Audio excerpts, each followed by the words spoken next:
வணக்கம். பாராளுமன்றத்தினுடைய மழைக்கால கூட்டத்தொடர் 20ஆம் தேதி நடைபெறவிருக்கிறது. ஒரே நாடு ஒரே தேர்தல், தொகுதி மறுவரை மசோதா, பெண்கள் இடஒதுக்கீடு மசோதா, இந்த மசோதாக்கள் எல்லாமே இந்த கூட்டத்தொடர்ல அவர்கள் நிறைவேறுவதற்கு பிளான் பண்ணி வச்சுட்டு இருக்கிறாங்க பாஜக. ஸோ நிறைய பிரச்சனைகளை எழுப்புறதுக்கும் எதிர்க்கட்சிகள் தயாரா இருக்கிறாங்க.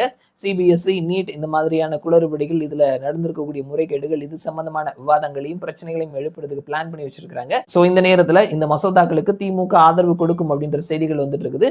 சமீபத்துல திமுகவினுடைய முன்னாள் அமைச்சர் அனிதா ராதாகிருஷ்ணன் பேசும்பொழுது, நம்முடைய எம்பிக்கள் அமைச்சர்களா இருப்பாங்க, அதற்கான காலம் கனிந்து விட்டது அப்படின்றத பேசியிருக்கிறாரு.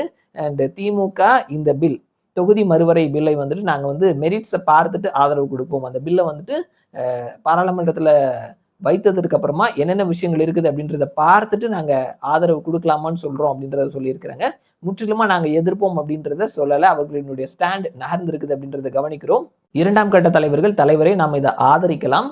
அவர்கள் வந்துட்டு மக்கள் தொகை அடிப்படையில் இதை எடுக்கலன்னு சொல்லியிருக்கிறாங்க. இப்ப இருக்கக்கூடிய எண்ணிக்கை அப்படியே 50% உயர்த்தணும்னு சொல்லியிருக்கிறாங்க. ஸோ தொகுதி அதிகமாக கிடைக்கும், அதிகமான எம்பிக்கள், அதிகமான மக்கள் சேவை புரியறதுக்கான வாய்ப்புகள் கிடைக்கும் அப்படின்றத சொல்லியும், தற்பொழுது நாம் அதற்கு ஆதரவு கொடுத்தோம் அப்படின்னா அமைச்சரவையில் இடம்பெற்றலாம், அமைச்சராகவும் நம்ம வலம் வரலாம். நமக்கு தற்பொழுது இங்க 5 ஆண்டுகளுக்கு தமிழகத்துல வேலை இல்லை, தட் இஸ் ஆட்சி இல்லை அப்படின்றதுனால மத்தியில நம்ம ஆட்சியில் அமர்ந்துக்கலாம் அப்படின்ற மாதிரியான யோசனைகளை திமுகவுக்கு உள்ள இருந்து பல தலைவர்கள் சொல்றாங்க அப்படின்னு சொல்லியும், திமுகவினுடைய நிலைப்பாடும் அந்த பக்கம் நகர்ற மாதிரி தான் இருக்குது.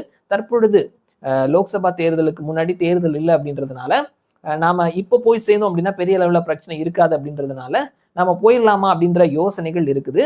ஸோ ஒருவேளை அப்படி நடந்தது அப்படின்னா பாஜக திமுக கூட்டணி உருவாகிறதுக்கான வாய்ப்புகள் இருக்குது. ஸோ பாஜக திமுக கூட்டணி அமைய போறாங்க அப்படின்றத முதல்ல தமிழ்ல நம்ம ஷேர் பண்ணது நாம தான். ஸோ நாம செய்தியா வீடியோவா வெளியிட்டதற்கு அப்புறமா 2 நாளைக்கு அப்புறமா தான் சவுக்கு சங்கரே போட்டிருந்தாரு. ஸோ முதல்ல இவங்க 2 பேரும் சேருவதற்கான வாய்ப்புகள் இருக்குது அப்படின்ற வீடியோவை போட்டது நாம தான் அப்படின்றத நம்ம சொல்லிடுறோம். ஸோ அதற்கான காய்கள் நகர்ந்துட்டு இருக்குதா, அது நடக்குமா அப்படின்றத வெயிட் பண்ணி பார்க்கலாம். ஸோ அந்த மாதிரி தான் காட்சிகள் நகர்ந்துட்டு இருக்குது. ஸோ அது எந்த அளவுல போய் முடியுது அப்படின்றது இன்னும் 2 நாள்ல மழைக்கால கூட்டத்தொடர் தொடங்கின உடனே நமக்கு தெரிஞ்சிடும்.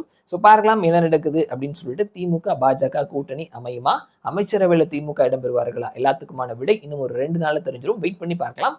மறுபடியும் நான் உங்களை இன்னொரு வீடியோல சந்திக்கிறேன். அது வரைக்கும் நன்றி.